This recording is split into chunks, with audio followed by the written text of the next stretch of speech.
Browsing and learning to use the internet is, yes, one of the easiest and funnest things to do today. A click here, another click there, and we can be anywhere. You can meet people from around the world. Hi! Read amazing stories and histories of the past. Ooh. And even have a glance of what may be seen in the future. But remember, using the internet without proper guidance and enough knowledge can also be one of the scariest we can ever imagine. Ooh! Imagine going on an online trip, seeing the beauty of the place, when suddenly, potential scams pop up and block your way. Scams? These are dishonest tricks used to deceive people, and we don't want that to happen to any of us. So, be your own hero online. Be internet alert. If it's too good to be true, then it's most likely fake. Fair exchanges shouldn't ask for your personal information. Always think twice or ask for the assistance of your parents and guardians before accessing a new site.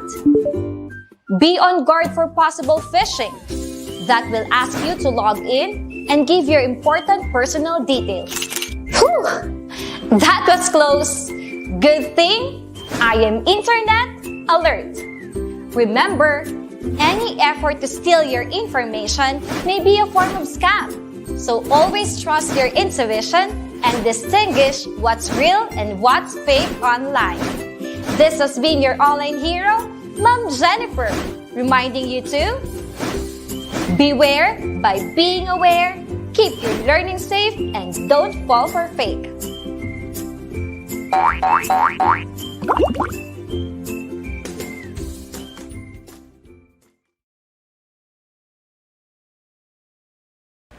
Don't let this ever happen to you. Hackers and scammers are lurking about trying to get access to your accounts and steal your information to damage not only your devices but also your reputation. So, as a smart online citizen, it is of utmost importance to secure your secrets. This is easy as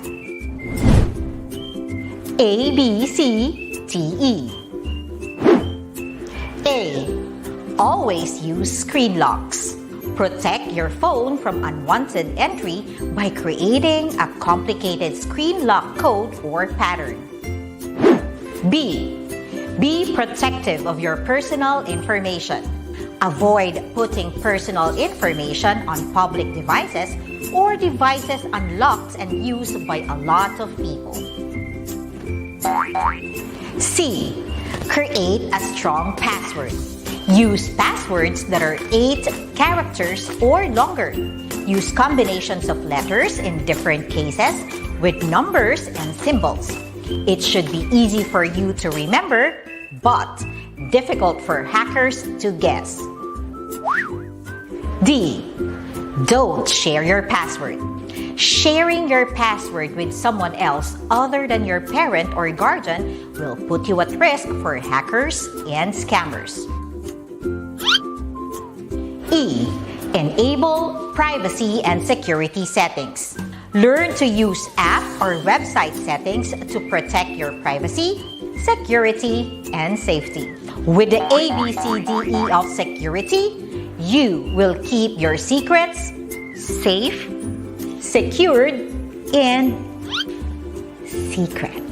Remember, secure your secrets and keep those pesky hackers and scammers away. Be internet awesome! Happy browsing!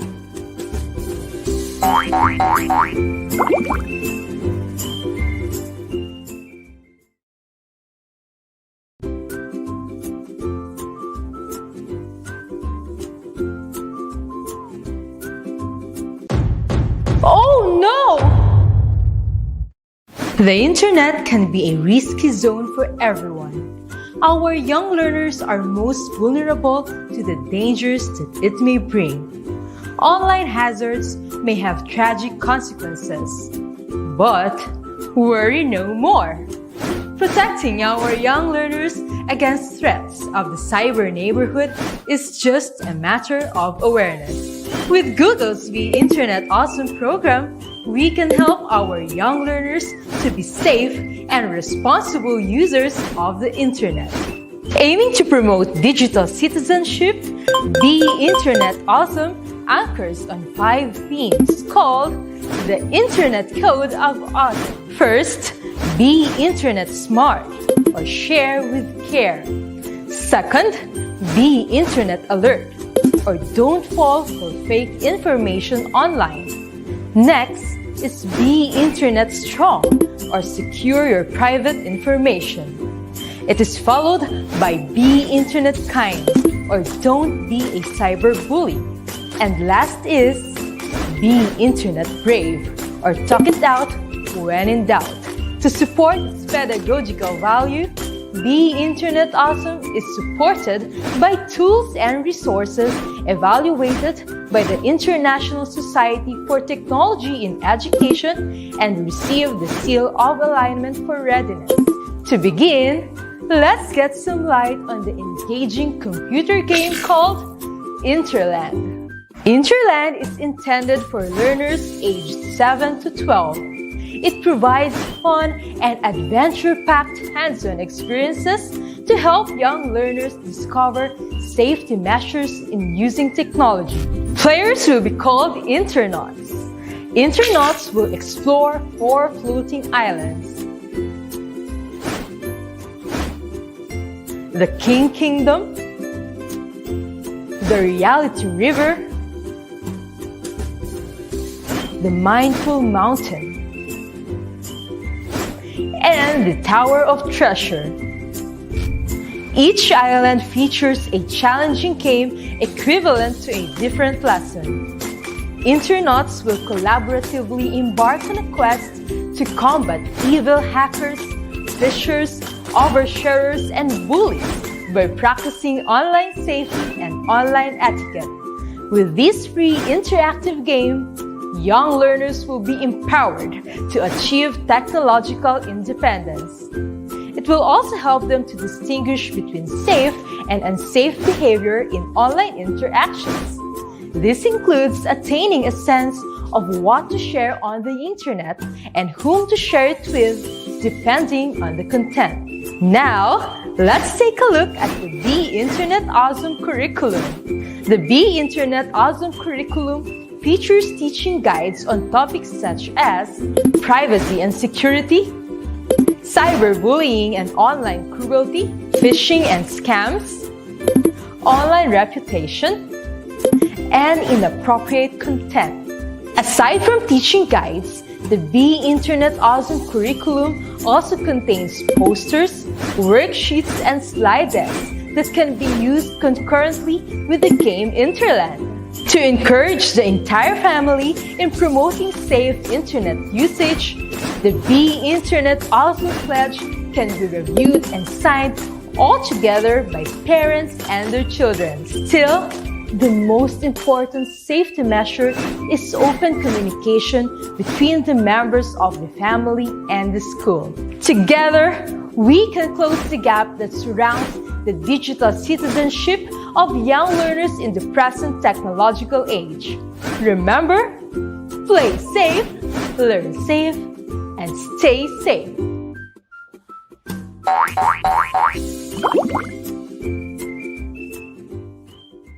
Hi there, Sir Wilbur here, and I will share something valuable to make sure that you will be Internet Awesome.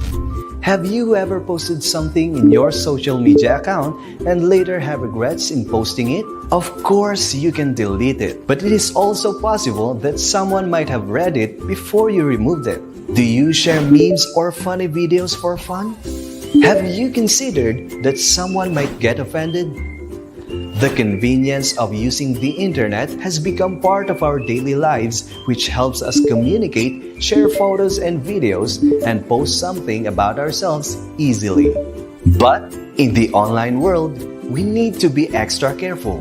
We need to have the ability to control what information we will share about ourselves and whom we will allow to see and reshare it.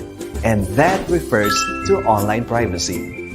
Your name, home address, phone and mobile number, social security number, and email address are your personal information. It's a good idea to make a rule for yourself not to share this kind of information online. Aside from keeping your personal information, we must also take care of our reputation because these are the ideas, opinions, impressions, or beliefs that other people think or have about you.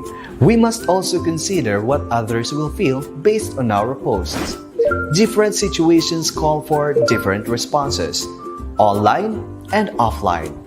It's always important to respect other people's privacy choices, even if they aren't the choice you'd make yourself. Also, be careful with the simple codes that you send, like emojis, because it represents a certain meaning or message which may uplift the reader's emotion or the other way around.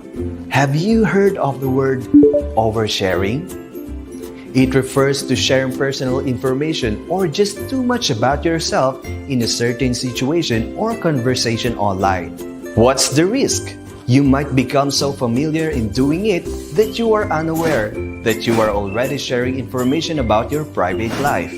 This is harmful not just for you, but also to your loved ones. The internet can be a safe or a dangerous place for us. It will really depend on how we will utilize it. Take time to think and read your post a couple of times before you share it in the World Wide Web. And remember, it's better if you will always think before you click. But it's best if you will share with care.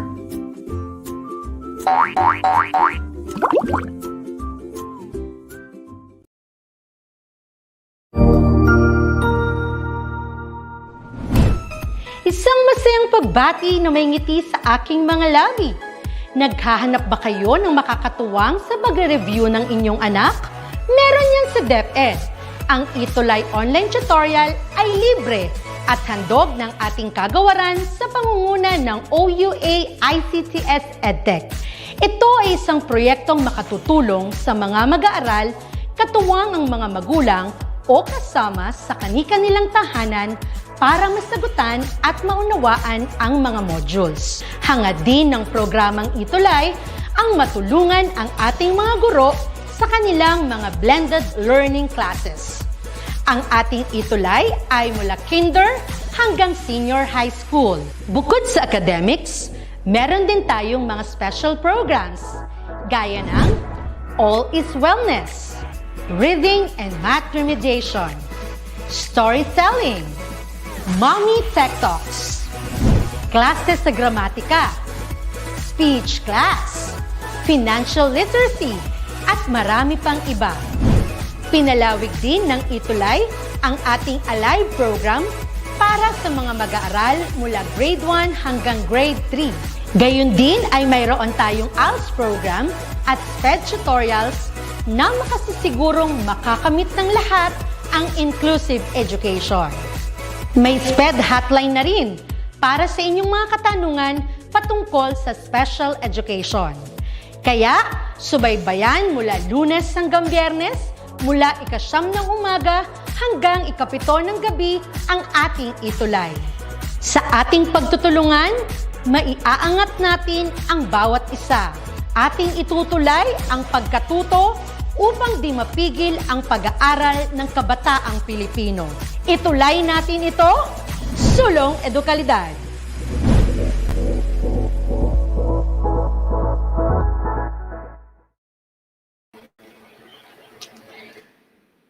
Magandang araw! Magandang araw po sa ating lahat. Today is another terrific and hopeful of learning day. So welcome po sa ating ETUlay online tutorial, particularly sa ating mga grade 12 students. para sa subject na Health Optimizing Physical Education 3. Okay? And welcome din po sa ibang mga umaantabay at nanunood sa mga kapwa ko guro at mga magulang. Welcome po sa ating tayo ay nasa ating 6th week, okay? Or week 6 na po tayo sa ating ETUlay online tutorial. And kamusta po ang lahat? I hope everybody is in good health. We are doing healthy. Okay, so nasa quarter 6 na po tayo. And also, ako po ulit ang inyong lingkod, Tutor Shen. Ako po ang inyong makakasama for today. Good morning sa lahat. And muli, isang mapagpalang Martes sa ating lahat.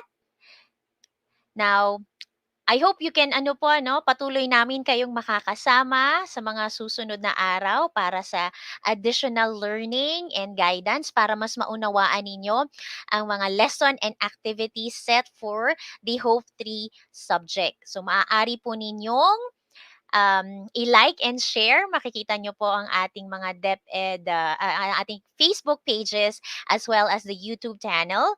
So please like and share. Okay, DepEd EdTech Unit. Also, we have their DepEd Tayo. For YouTube channel, you can subscribe sa DepEd Philippines, DepEd EdTech, and DepEd TV. Okay, so like and share po natin para at least ma-spread po natin itong platform na ito, no? Not only for Hope 3 subject but also for other grade level subjects. So sa inyong mga kaibigan, sa inyong mga nakababatang kapatid, so you can also share this following Facebook pages and YouTube channel para they can access, and this would be an added help para mas matutunan po nila at may guide sila how to answer the different activities in their module. And at this moment, I wanted to greet our viewers for today. Okay, shout out muna tayo. No. Hi again to Joseph Conrad Bulaklak. Okay, talagang regular participant natin for Hope 3 subject. He is from Pasay City North High School and grade 12 ICTs. And then we also have there Rose Lily. Good morning from watching from Rizal, Kalinga. Also have kay Catherine, Rona Bundok. Good morning also to Erica F. Villanueva. Siya naman ay taga Pinagkawitan Integrated National High School from SDO Lipa City. Welcome, welcome. Also kay Melissa Jane Maralit. So same division from the SDO Lipa City. Good morning din kay Daniela Banay, kay Romalisa Princess Yao. Good morning po. Kay Gwen Librea Lindog. So marami tayong mga viewers from SDO Lipa City. Kasama na din si Emerine Virey Javier. Also kay Jonas Isaveda Cornejo. And kay Giselle Ann Belista. So welcome and good morning po sa lahat ng ating mga viewers. And at this juncture, babalikan po natin somehow a slight review with the previous lesson. And remember, it's about safety protocols. And that's for week 5 and for week 6. So somehow related, after learning the different safety protocols, we will be discussing, okay? So this will be our milk. Okay, ito ang dapat yung tandaan. So we have to demonstrate dance etiquette and safety protocols in utilizing facilities and equipment. So you already know those safety protocols as you engage before, during, and after a dance activity or a physical activity. So particularly for this week, we will about to focus on the dance etiquette. So let's learn more. Ano ba yung mga dapat nating isaalang-alang when it comes to dancing? And also, let's refresh ourselves. I know you already have idea with the different dance facilities and equipment. Okay, so how to take care of those facilities and equipment. And also po, I want to highlight this quote of the day natin. Okay, so since we're talking about um, things that we have to bear in mind, okay, para mas ma-enjoy natin yung activity, and especially we are safe. So we have there the quote. I hope you can read this quote with me kahit nasaan man kayo, nasa inyong mga bahay. So let's start reading our quote of the day today. Prevention is better than cure. Do you have idea, no? Ano bang ibig sabihin ng quote natin for this day? Okay? Kindly comment sa ating comment section. What is your idea about prevention is better than cure? What could be the advantage of it? Okay? Sige nga po. Uh, please type in your answer sa ating comment section. Prevention is better than cure. You can give me a word, two words, or three words, no? Or it can be a sentence on your understanding about our quote for today. Sige, while I'm waiting po, no, I'll check other yung mga ating participants. So we also have there Melchor Sarmiento, Grace Lynn, Octoman. We also have there Shalami Sagayap. Okay. Now we have an answer here for Jonas Cotnejo, no? The effects, okay, what could be this effect? Okay, it can be a negative effect po ba, Jonas, that we could lessen. For Joseph Conrad, Bulaklak, distance can be benefit in the lack of exercise, gaining your energy, okay. Okay, so sabi din ni Jonas, no, yung mga negative effects. So, yung mga pwedeng mga risk, mga negative situation that may arise, pwede natin siyang ma-lessen. Okay, that's correct. Okay. And somehow, hindi din sa pa kay Joseph, no, we won't be wasting our energy. Okay. All right, very good, students. Now, yes, sabi natin na when we are talking about prevention is better than cure. So, it is better na ma-stop natin yung mga possible negativity, yung mga something bad that would happen, then i-deal pa natin siya, no, after it has happened. Wherein it could lead na maaring there could be a further negative thing that may arise. And also, why is prevention better than cure specifically sa ating health, no?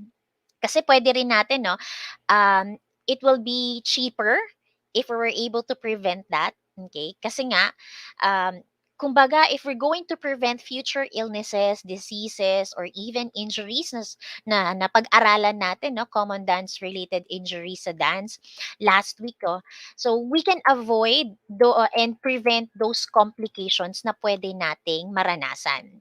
So, or other existing conditions. So, this will be vital to the future sustainability ng ating health system.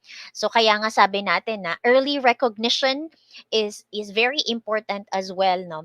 Para hindi na mas lumala. Okay, so it's better that we can early recognize as well the situation, what we are feeling, okay? And even we practice na yung mga and follow specifically the safety protocols, okay? And somehow yung dance etiquette na tinatawag natin, no, this is an added instrument or avenue para ma-prevent natin yung mga unnecessary or yung mga bad situation that may arise when we engage to dance or other physical activities. Okay, so I hope matandaan natin ang ating quote of the day for today. Again, it's prevention is better than cure. Let's move on sa ating objective, yung gusto nating ma-achieve, particularly for you grade 12 students, no? I hope you can really achieve this one. And this is to demonstrate proper etiquette and safety in the use of facilities and equipment. Though we are at home, whatever facility and equipment na meron kayo, okay, and as you engage yourself into dance, I hope simulan na natin gawin kung for example, ang dance studio nyo ay sa bahay ninyo. And then eventually, kapag somehow okay na ang mga dance studio, or you can go back to school na, no? And then you can dance, you can join your dance group again and keep performing, no? Isa sa alang-alang at gagawin natin itong mga matututunan natin for today. And I hope you guys are very ready, okay, sa ating topic for today. Now, can you please give me a smiley emoticon if you are very ready for today's discussion? Yeah, students, may I have your smiley emoticon? Please type that in our comment section for me to know that you are very much ready. Okay. So yan, ready na at yan na ang mga smiley emoticon ng ating mga grade 12 learners. So, let's start the discussion po with this essential question. So, uh, usually we have this essential question, okay? So, this could be your guide, and as well as magiging ano din natin siya, no? And one way for us to also learn more, at least along the way with our discussion, okay, ito rin yung mga titignan natin, no, to achieve our objective for today. So you can take a screenshot and you can write this question on your notebook, okay? And the question with today is, what desirable practices are necessary in developing dance etiquette of your preferred dance? Okay. So you might have idea now, okay, but you can deepen your understanding, okay, what could be those desirable practices, okay? And sa mga dancers natin na participants, and pwede rin, no, based on your observation when there are dance performances, trainings, or even practices in your school, ano ba yung mga desirable practices na kailangan nating isaalang-alang, okay? And depende rin kasi yan, no? It could differ with the different genres na gusto natin. Okay? So I hope you're able to take a screenshot of our question. And then let's now move on to, let's have a short activity, no? Let's have it entitled Practice Check. So there will be a scenario, and then I want you to tell me, okay, your idea about this, or type a yes kung na-experience nyo po ba ito sa ating mga participants for today, no? Now you can just type a yes if you're able to experience this one. So I'm once a dancer, okay? Or pwede rin kung di naman kayo talagang full talagang very active when it comes to dancing. But sabi natin during your field demonstration, okay, there was a performance sa inyong school and you need to participate and it's about dance, okay? And then na-experience nyo ito. So, have you experienced stopping in the middle of a dance competition or just a performance, okay? And then, anong ginawa ninyo? After stopping, no? Okay, ano ang naging epekto, or paano nyo kayo naka-recover, for example, with that particular situation? Meron po ba? You can share your experience using our chat box, okay? Or you can type yes na, yes ma'am. Ako po naranasan ko po to na during a performance na blanco ako or bigla akong na-stop, okay? Or ano yung naging ano yung naging action natin after experiencing this particular situation? No, somehow ako din, no, based on my dance performances before, na bigla kasing na blanco or biglang because na kabado, no, sometimes biglang na mental block ka na, oops, ano nga ulit yung next na step, okay? But then on, napaka-importante that we are yung after, no, somehow yung we can recover, okay, yung alerto tayo, no, okay? O sabi ni Jonas dito, Cornejo, no? Yes po, bali natulala lang ako bigla. Okay, but very good, no? Naka-recover naman siya at tinuloy yung next step. So, in a few second, okay, in 1 second or 2 seconds, biglang na blanco, no? But then good thing, okay, naka-recover ka because yeah, we are, we are not really perfect despite na we are trying to really do our best and talagang nag-practice naman tayo, no? And there are some instances na nararanasan natin yung mga ganito. Sabi din ni Joseph, no? Yes, ma'am, doing my performance. Okay. Okay, so na-experience niya din yan. But siguro one way na lang, no, it is acceptable. There are times that we can really avoid those particular situation, but then on, okay, sabi nga natin, no, it is acceptable, but still you need to recover, kagaya ng sinasabi ni Jonas kanina, okay? Somehow, apologize later na lang siguro yan after the performance itself. Okay? And then somehow you reconnect, okay? Pwedeng yung iba, no, kasi pwedeng ang cue natin kapag may mga kasama tayo, no. So somehow yung pagiging mentally alert natin, okay, with the dance step ng ating mga kapwa dancer, we could be able to get back to dancing. Okay? Very good on that.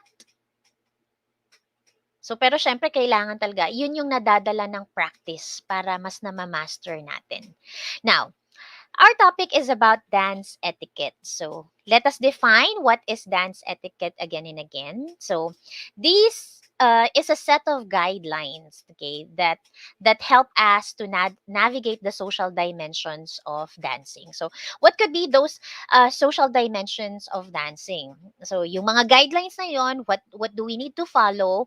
What do we have to remember? Okay, so syempre, no, there are different kinds of dances or genres of dances. Syempre, as a guideline as well, dapat in accordance yung ating costume, okay, yung what to wear na tinatawag natin. And aside from that, your personal grooming. Specifically, okay, because you have to perform in front of the audience. And meron po ba sa inyo naka-experience ng mga prom? So I guess na-experience nyo ang prom back when you were in junior high school. Okay? Ngayon kasi, no, medyo dahil we are in the period of distance learning, limited yung mga ganyang socialization.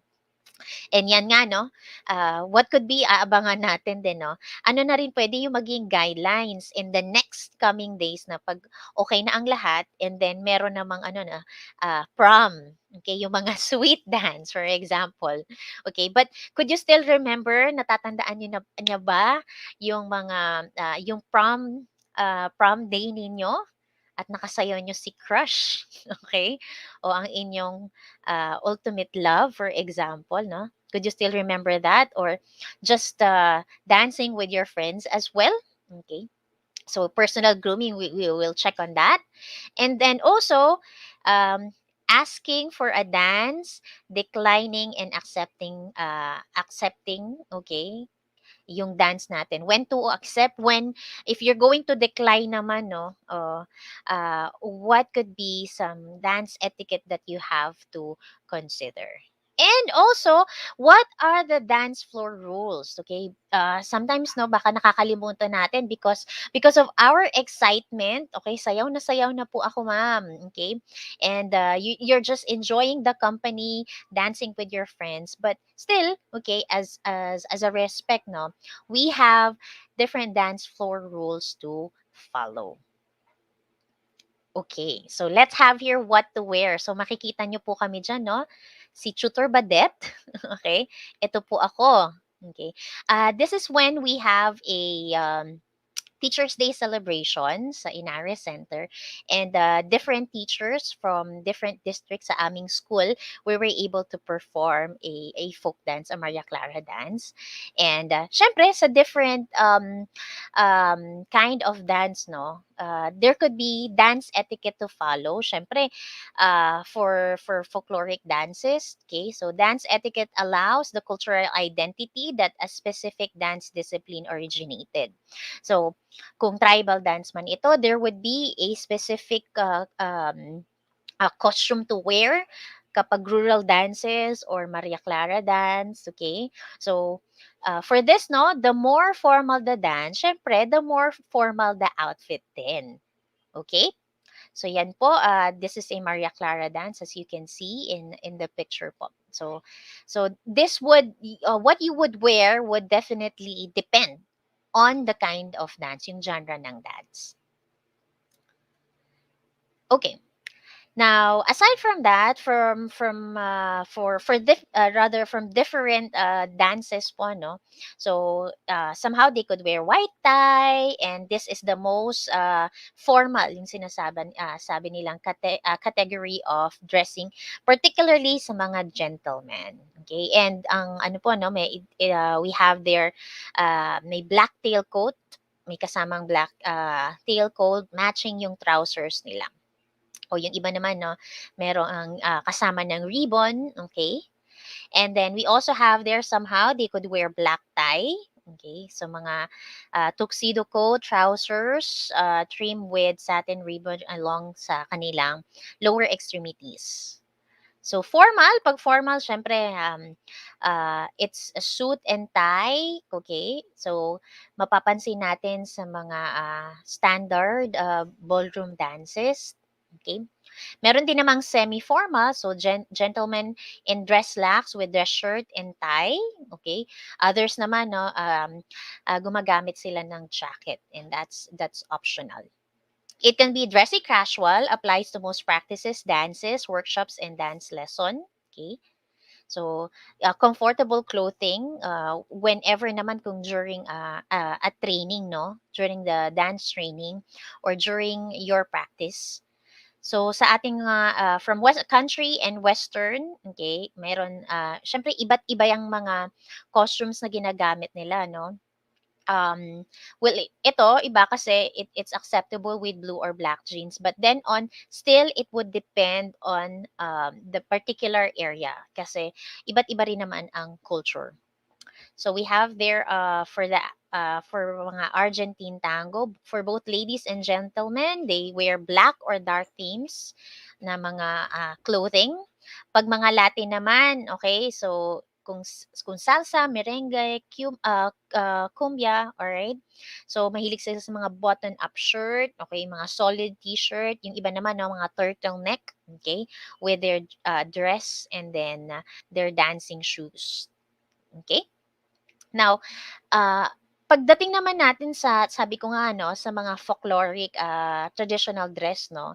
So, somehow they would be wearing yung mga colorful na printed design, okay. And usually yung mga, depende kung mga rural dances, mga peasant blouse and with wrap around ng skirt, embellished ng mga garlands. Kapag Maria Clara naman 'no, so gumagamit na tayo ng mga okay ng mga puwedeng mga headdress, ng mga shoes, okay? O, mga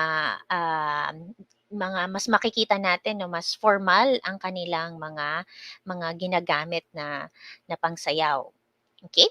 So depende 'yan siyempre 'pag tribal dance din 'no, iba din naman ang kailangang isuot o alam natin kung kailan tayo dapat nakapaa, hindi dapat nakapaa, okay.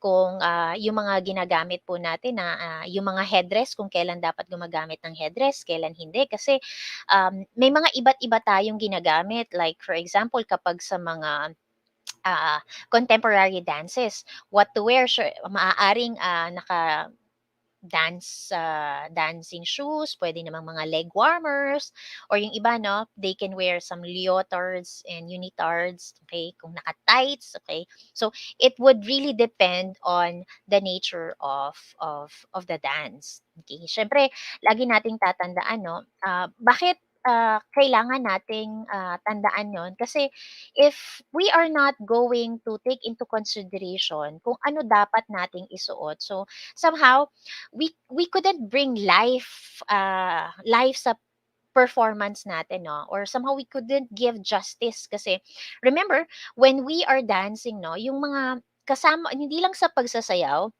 but also the costume that we wear, okay, it accentuate yung expression ng dancer, yung culture ng particular dance, okay. O mas na-elaborate natin yung pinaka meaning, okay. Tandaan natin, no, when we dance, kung lalo na pag sa mga folk dances, no, the culture of the particular area of this dance, okay, it already magnifies or show what's the culture, what are their traditions, okay. So that's why it's very important that we know what to wear. Moving on, sa pangalawa natin that we have to consider is the personal grooming. So, syempre, no, it involves all the aspect of your body. Yan na yung how you look, okay? And syempre, yung cleanliness. Hindi lang, physically, ang linis mong tingnan, but somehow, no, within, no, you are also clean. So, before dance, these are the things that you have to consider. So, syempre, sa age ninyo, no, somehow, yung mga body odor, okay, we are more active. So, before attending a dance event, for example, or in a competition, so mag-shower, and also we use the deodorant, okay. So we also have to brush our teeth, okay, if possible you use mouthwash or breath mint, okay, or somehow pwede rin, no, kasi pag mga sweet dance, okay, let's abstain from foods na medyo may nagpo-produce siya ng strong odors, no? Like for example, yung garlic. There are foods, okay, yung something na malalansa, for example, na kahit ilang brush ng brush ng teeth mo na ay parang nanunuot pa rin siya, nandun pa rin siya. And somehow, no, we don't practice sana yung smoking. So kasi nga yung odor of cigarette, okay, so it also produce bad breath po.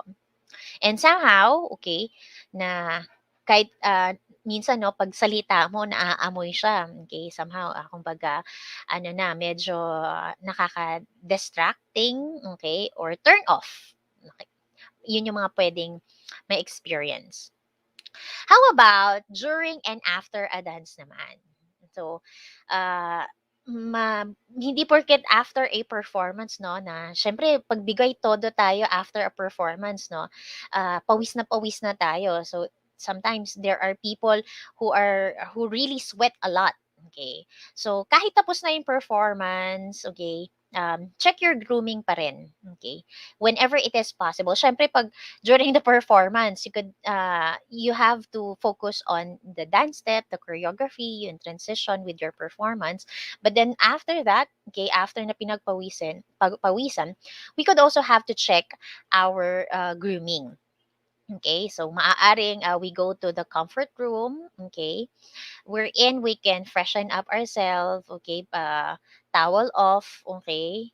Okay. Sa iba naman kasi some people they sweat a lot sa mga gentlemen. They can carry their extra shirt, no, para mas no, pagbasang-basa na ito rin, no, kasi mahirap na tutuyuan tayo ng pawis sa likod. So bringing an extra shirt is really good, okay? Hindi lang para pag natuyo tayo tas kumapit pa yung bad odor, no. So para mas malinis and to protect yung back natin na matuyuan tayo ng pawis. And then also let's move on to asking for a dance, declining, and accepting decline. So, meron po ba sa inyo naka-experience during your prom, no, sa this is particularly para sa mga lalaki po, no, that you, na gusto nyong isayaw ang isang kaklase ninyo o si crush ninyo, pero biglang na-decline eh. Naranasan niyo po ba yon? Okay. But then maaring at somehow no, as yung magiging yung acceptance natin no, whenever we were declined by a certain person, okay, or para naman sa part ng isa na because of some condition kailangan niyang mag-decline. Okay, so let's dig deeper on this. Okay, that what are the things that you have to remember po. So when asking for a dance, okay, especially no sa mga boys po, ah, hindi yung basta, "Oy, tara sayaw tayo." Okay? Mas maganda na siyempre that is a different occasion, okay? Na wherein naka-formal dress kayo, okay, no? Talagang nag-prepare, nagpaganda, nagpagwapo, okay? So it's still better no, lalo na mga boys if in case pwede na ulit no, merong social dance, okay, a dance event, okay, what are the different expressions or ways na paano kayo magtatanong sa isang babae, okay? Because you wanted to dance with her. So you can use these traditional phrases that, may I have this dance? Okay, may kasama pang kamay, okay? You could also ask, would you like to dance? Care to dance? Or shall we dance? Okay? So, ito yung sana wag nating kakalimutan sa ganitong time, sa ganitong klase ng okasyon. Okay? Yes, no? Sabi din ni Robert Torres, timing for my lesson. So, I hope, no? As you can relate on this, no? You can, it will be very helpful as you do the activities given by your teacher po. Okay? So, these are the things that you have to remember, boys. Okay? And ang tandaan natin na boys, the usual would ask for a dance. Okay? Especially sa kultura natin sa Philippines. And also, paano naman if you're going to decline a dance? Now, sabi ko nga there could be some condition why would reject a person, okay? When he asked to dance. So dance etiquette requires that one should avoid declining a dance under most circumstances. Okay? All right? Okay. So according to tradition, the only graceful way of declining a dance is either you do not know the dance, okay? Or somehow you are not feeling well kasi naka-high heels ka and you wanted to rest, okay? Or some negative uh, situation, okay, ang nararanasan mo and you need to take a rest. Or baka naman kasi you have promised the dance to someone else. 'Di ba minsan may pag ito yung tugtog na itinutugtog sa dance floor 'no, gusto mo siya yung makasayaw mo. Naranasan niyo po ba 'yon, my dear students 'no? Kasi oh, 'pag ito 'no, this I promise you for example, isasayaw kita 'no, may cue na kayo na isasayaw na kayo ng isang tao. Okay, so those are some, conditions or situations na maaari 'no, na maranasan. That's why you wanted to decline a dance. And, with that, particular 'no, dito naman sa being declined, okay, dun sa nagtanong, okay, and then tinanong ka and what would be your response. So kung being declined, the first thing to do when one is turned down for a dance is to take the excuse at face value. Kumbaga, still, maintain your composure. Okay? Ang gwapo-gwapo mo eh, nakabihis, ano ka eh, at todo bihis. So, somehow, yung acceptance, no? And then, kasi maaari, as a human being na napahiya ako eh, kumbaga yung sad face din tayo kagad, no? Kumbaga, why not even though may maaari kasing reason si girl bakit kanya tinurn down, no? Boys, tandaan natin, no? Even though they were able to decline, okay? Remain your composure, okay? Talagang ano pa rin, stay pogi pa din, stay guwapo pa din despite na na-decline kayo. Baka kasi there are some reason bakit siya nag-decline. Okay? So I hope you could remember that. Bear in mind that specifically with the boys. But in the part naman no ng mga ng mga girls no, if you really don't want to dance with that particular person no, let's still ano pa rin no, let's still have this respect. Okay, the tone of our voice, hindi yung iirapan mo pa, okay, yung hindi mo papansinin, okay. Kumbaga, dance etiquette, we still have to face the person who is asking us to dance, okay. Now, with respect, and then say no. You can say, I'm really sorry, no, I'm not really in the mood today. I hope you understand. Or I'm not in the mood at this moment. Okay. All right. So somehow, you can just say, sorry, no na muna. Uh, be respectful as we decline the invitation of a person. Okay. And at the end of the dance naman, no, during sa dance floor na. So for example, nasa dance floor, you are enjoying the dance, you're enjoying the dance with your group of friends, with someone, kung ito ay sweet dance, for example, okay? So just remember that after the dance is finished, okay, or before parting, okay, say thank you naman, or somehow thanks, or meron kasi sometimes yung eye to eye contact or some gestures that would definitely say na okay, or I enjoy the company, all right. uh you have to remember when leaving the dance floor, when a song comes to an end, okay, leave the floor as quickly as it gracefully possible, okay, kasi ang dance floor no, mapapansin natin there are different music, okay, hindi yung medyo ano pa tayo, agaw eksena, but then that's one way to for us to respect, okay, the other dancers would perform as well, okay, or give opportunity for others if they like the dance, okay, para everybody is happy, everybody would enjoy. So that's what you have to remember on the dance floor. And these are just some ano na lang no, let's just go over with this na ng mga dance reminders. Okay? So go jewelry free or go obstructive free jewelry. So wag naman yung ano sobra-sobra naman yung ano ba?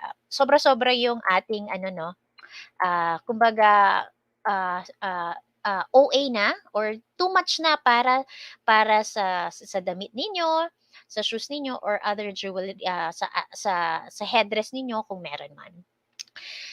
Okay, aside from that, listen while the dance teacher is talking. So, particularly during a dance lesson po that the teacher is instructing, no, it's very important that you listen first. Okay, so somehow hindi lang para maintindihan mo sa sarili mo yung sinasabi or yung instruction ni teacher or how to execute the following movements. Okay, as well as to others, no, they would also listen and focus on the instruction. Next is stow away the cell phone. So somehow kasi pag may nag message, so somehow sino kaya yung nag-message, alright? Minsan bothered tayo. So I hope you can keep it in silent mode or in a vibrating mode. Next is don't film or take pictures in class. Okay? So yung ano natin, no, yung data privacy natin, when it comes to yan, sa ICT, when it comes to taking pictures, okay, meron tayong mga dapat isaalang-alang with that. So it's better that you ask first, you ask permission if you are allowed to take picture, you can do some recordings, you ask permission first to your teacher or kung sino man person who is leading, okay, that particular dance instruction or dance lesson. Next is pay attention at times, especially when waiting for your turn. Okay? So, you don't want to get caught. Okay? Now, for example, mali yung ano mo, no? Yung posture mo, yung proper posture mo as you execute the dance, okay?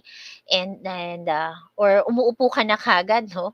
And hindi ka naman pinapaupo ni teacher. So somehow you pay attention. Okay?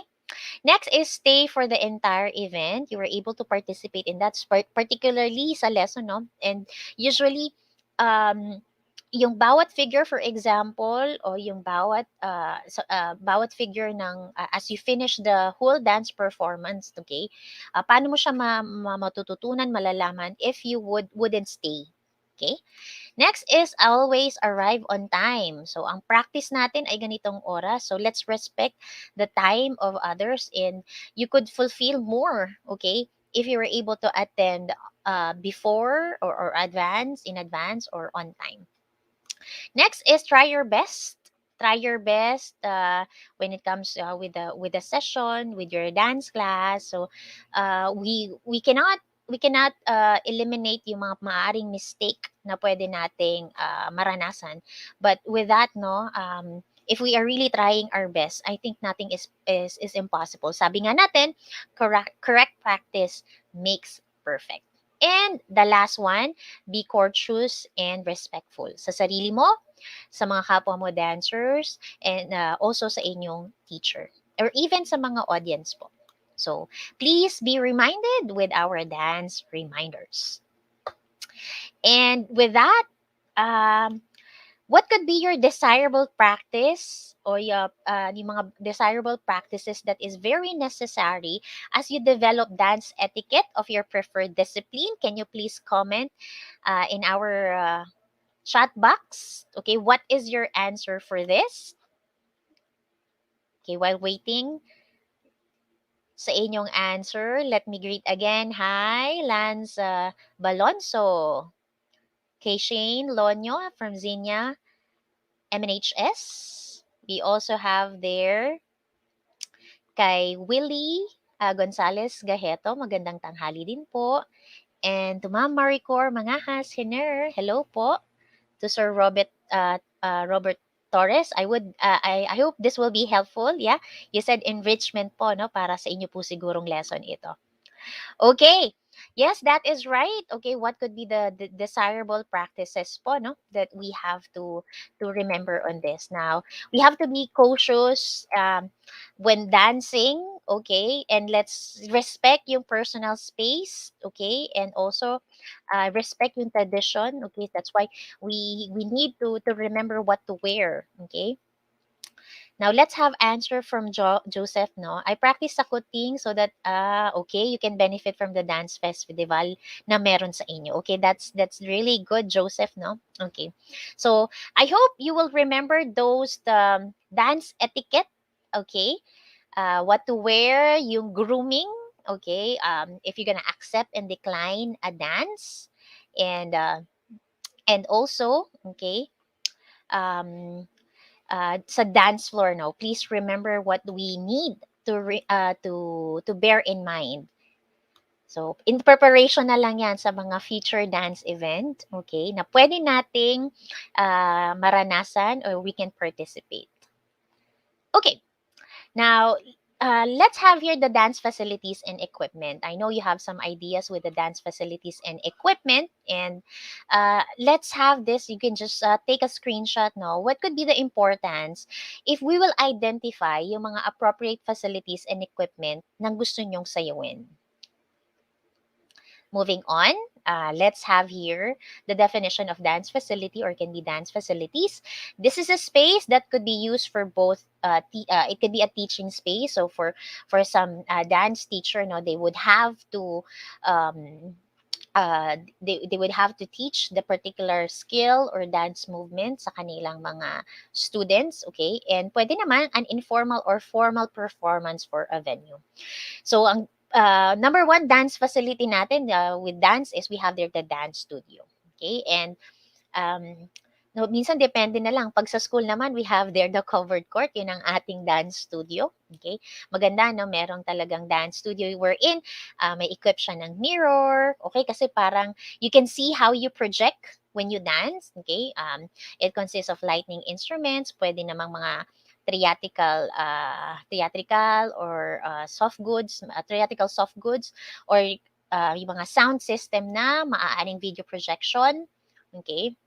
Or para naman if you're gonna just watch a dance practice or a dance performance, for example, okay? So yan yung mga the usual at maganda sana, okay? with when it comes to it could be a teaching space or a performance area po natin.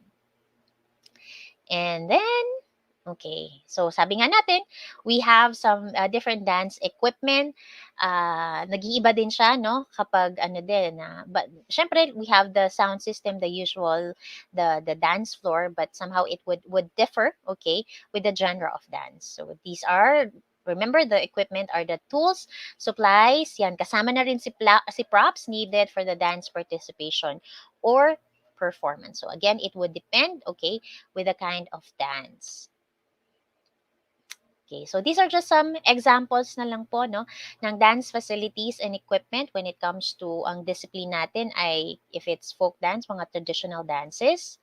And then, okay, modern and contemporary dance, cheer dance, hip-hop street dance, and then festival dance. So, ayan po, no? Sabi ni Eisen, what to wear? So, sabi ko nga, kung folk dance, for example, may particular costume ko kapag Maria Clara siya, tribal dance siya, or it's a rural dance. Ganon din kapag mga hip-hop dance or contemporary dance. Okay? It would differ. Okay? Now, so syempre sa facility, the usually naman, it can be yan. Most common na makikita nyo is dance studio. But ito, pag mga hip-hop or street dance, festival dance, somehow we perform in an open field. Okay, so there should be a wide performance. Okay, kapag sa ballroom, so makikita nyo na intended a wide dance floor for competitions. And you can see these are some examples of the equipment. Yeah. Very important, syempre, we have there the sound system. Okay. Yung mga, it would just depend then, yung mga shoes, yung mga footwear na gagamitin natin. There are some folk dances wherein barefoot lang. For Maria Clara dances, you have to wear shoes. Okay. Kapag ballroom, there's particular yung mga ballroom shoes na dapat nating isuot. Cheer dance, so somehow, kung sneakers ba ang ginagamit. Okay, depende rin kasi sa theme or costume nila. Hip-hop and street dance, so somehow, yes, more often than not, okay, sneakers ang the usual ginagamit. Okay, or somehow they use different props. Okay, but, you know, equipment, we usually use sound system, and it will just depend on the props na kakailangan nyo to give justice and ma-highlight ninyo yung pinaka-meaning ng inyong dance. So those are just some of the dance facilities and equipment. Okay? How do we care of the facilities and equipment? Syempre, no, we have to remember yung cleanliness of studios o yung classroom natin, yung covered court or the lounges, for example. Okay? So, kasi para free from hazard na rin tayo, no? Mas makapag-practice tayo, mas makasayaw tayo if it's clean. Okay? And then, students may not wear street shoes in the studios. Okay? Okay, no rosin is allowed on the studio floor. So, we also have to check, no, kung ang dance floor ba natin po ay it's free from obstructions, as well as yung mga wet floors for our safety as well. And we can fully perform when if the dance studio is clean and alam natin na safe tayo as we move. Okay? Aside from that, be mindful of the lights, windows, and doors. So, kahit after na gamitin, no, we have to turn it off. Okay? No notes may be posted on the walls. Okay? So, kung meron silang pinaka-board na lang wherein there could be the reminders as well. And also, you can help conserve resources yan, by turning off water, faucets completely. So may mga bathroom, no? That's how we show our care with the facilities and equipment that we are using. Okay? So I hope you were able to answer now, no? What is the importance of identifying the appropriate facilities and equipment of your preferred dance? So, what could be your answer for this? Ano yung dapat nating i-identify? Okay, yes, yung particular equipment na dapat gamitin, yeah, it could really depend on the genre of dance. Okay, what could be the appropriate props that we have to use? Okay, that's correct. And also, Okay, very good, no. Mas komportable, no. Sabi nga na we practice, we perform, we have our training na yun talagang sa dance floor kasi kumbaga mas may wide ang area na gagalawan natin. So for different dance movements, okay? According naman kay Jonas, again, to be well prepared and para po maging comfortable while practicing. That's correct, Jonas, no? And ayan, sabi niya, to avoid incidents, okay, para na rin sa iyong safety and protection. Ayan, sabi niya, and to make the dance performance or the dance practice successful. Very well said on that, Jonas. Okay, thank you for that. And I hope, no, you can, since we don't have much time, so you can also write this, your answer with our essential question on your notebook po. Okay. And with that, students, I hope this is another hope full of learning. Today, Tuesday, it's a Hope 3 Tuesday po. Specifically, what are the dance etiquette that we have to bear in mind? And kung tayo ngayon, ang facilities ninyo ay, how facilities nyo ay sa bahay, for example, you have a particular dance area or workout area dyan. We have to maintain and remember how to maintain its cleanliness, and also we can help with yung sa resources, no, you can turn off the light when not in use. Okay, and I hope, no, we always flash this ito yung parang motto namin, no, na I hope you can change the habit, change for the better. Okay, and dance would be an avenue for you to achieve fitness. So again, change the habits, change for the better, dance for fitness. And once again, okay, this is your tutor Shen leaving you. Why walk when you can dance? Maraming salamat po sa pakikiisa today. And if you have comments and suggestions, please email us at edtech@deped.gov.ph. So for 1 p.m. po, no, please remember, if you have your siblings or someone na grade 1, okay, it's English Day, okay, so mamaya pong 1 p.m. Thank you so much, and mag-iingat po tayong lahat. Let's stay safe and healthy. God bless everybody. See you next Tuesday.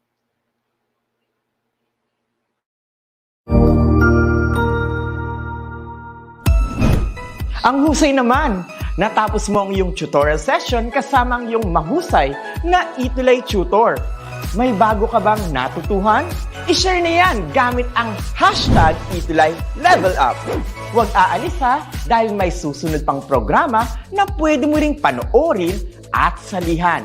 Dahil naghihintay na ang iyong mga tutors. Happy learning dito sa ETUlay!